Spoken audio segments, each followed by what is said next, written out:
Welcome back to another edition of Unconformed Match Review, where we review a Liverpool game, but we're reviewing Liverpool versus Burnley, and it's a great game. It was a good game. I'm actually in the Netherlands right now, so I actually got to catch it almost in local time.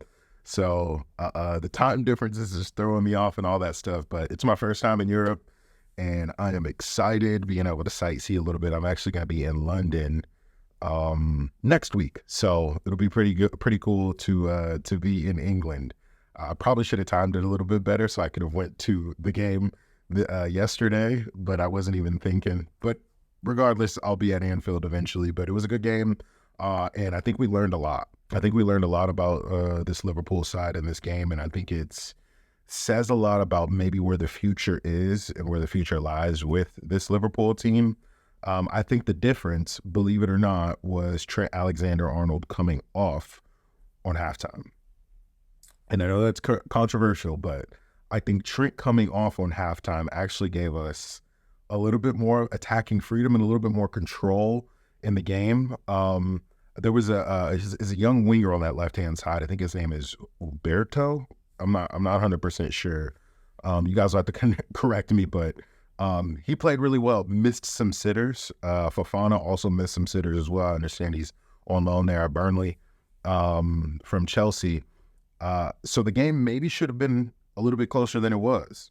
Thankfully, they missed a lot of those chances and didn't convert, or else we could have been having a completely different conversation.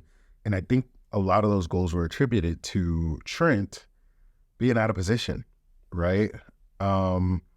And I get the inverted right back rolls and I get the inverted left back rolls, and I know it works really well for Manchester City, but they have guys that are very good defensively on those right-hand sides and on those left-hand sides that do that, right? With Guardiola, with Kyle Walker will do that sometimes, right? And John Stones is really great at doing that.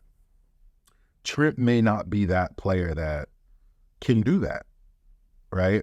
He steps into the midfield and he almost like wants to just kind of stay there. And I'm the last person to say that, like, oh, Trent's a lazy defender. He's actually been very good defensively this year.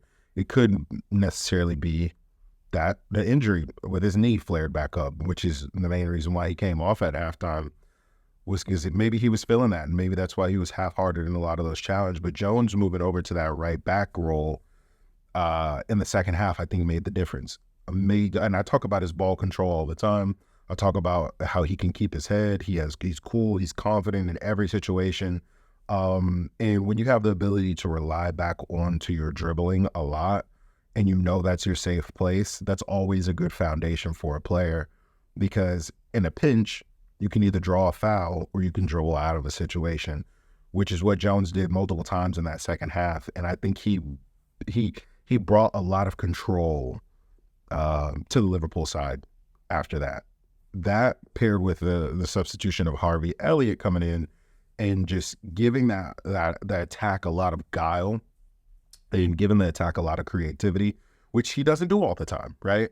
I'm one of those people that are like, I love Harvey and I think he's an amazing player and I think he has an awesome future, but it's just the consistency for me that throws me off for Harvey. It's just like, is he destined to only be a super sub, right? I'd love to see him start and him impact the game in those ways as a starter versus coming off the bench and having that impact. I'll take the coming off the bench, but I'd love to see him influence the game the way he did when he came on. And for me, he was my man of the match as well, as for most people.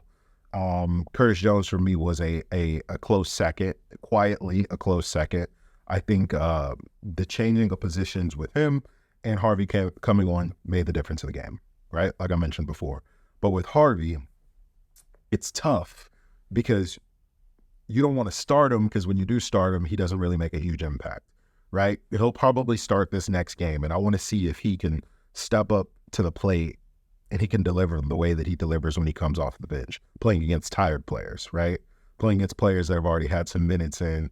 So maybe that's why he's getting the edge. And if he's just being aggressive coming off the bench versus playing against fresh players, it's a completely different thing. If you played at any level, that coming off the bench against other players who have already been running for 45, 50 minutes, it can be a little bit easier, but it also could be a little bit tougher because, obviously you got to get up to the speed of the game and all of that stuff.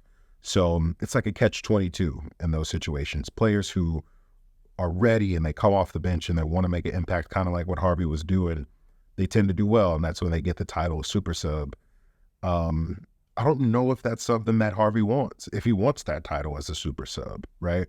I'm sure he wants to get into this Liverpool side and be a starter. So, but a bright future ahead for him. I'm not, don't want to be the person to rain on anybody's parade, but Harvey played very well, and he was the difference maker in that game. Him and Jones were the difference maker in that game.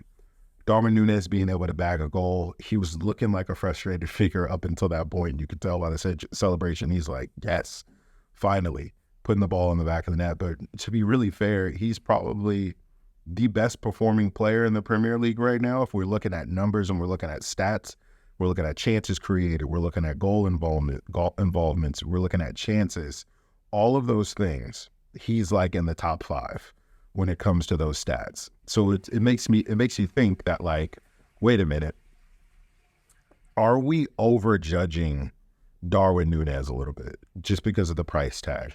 Are we comparing him to Erling Haaland and Mbappe and all these other players, which you rightfully should at that age and at that price tag?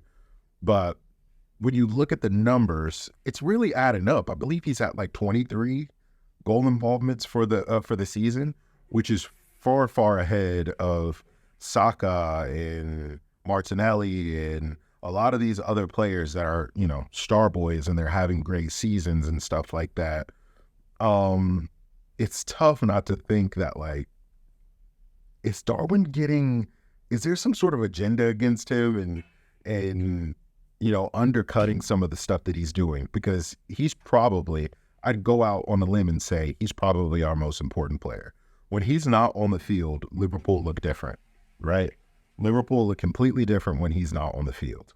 So I think he's one of those players that's undroppable at the moment.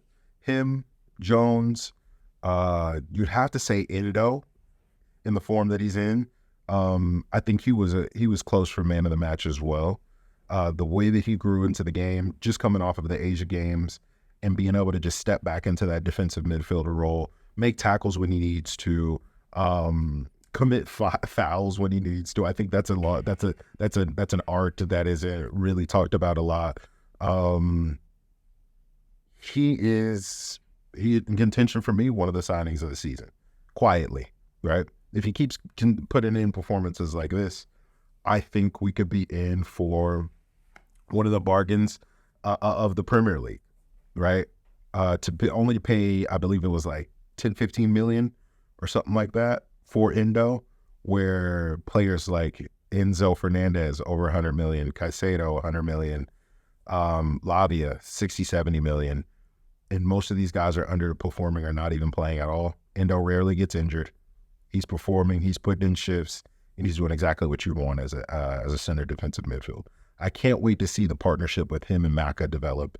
You can see as the game was kind of going on, they were starting to get an understanding. They were almost playing in a double pivot, which I predicted last week that Jurgen would play with that a little bit. In the second half, they played in a double pivot, essentially, that Endo was on that right-hand side, and then Maka was on that left-hand side. And I think Maka had a much better second half when he was in that position versus playing an advanced right-hand role that Szoboszlai typically plays. But they righted the ship. They did much, much better than last week. And it'll be interesting to see some of the team selection that Klopp uses in the next couple weeks. I think we'll be really surprised in who gets these starts. Connor Bradley is obviously going to be coming back. Joe Gomez will be back. All of these players that are kind of coming into their own, do we rely on them more, or do we rely on, the Trents, the Robos, the Salahs, who, when they come onto the pitch, are they making us better? I don't know. You guys have to let me know. Tough game, well earned, and let it long continue. And I think this is going to be a very, very tough title fight for both us and Manchester City. But I believe we can pull it out. So let me know what your guys' thoughts. Did I miss anything? somebody else had a great game that I didn't say anything about, you let me know. Let's start the conversation below. So you guys have a good one, and we'll see you next time. Peace.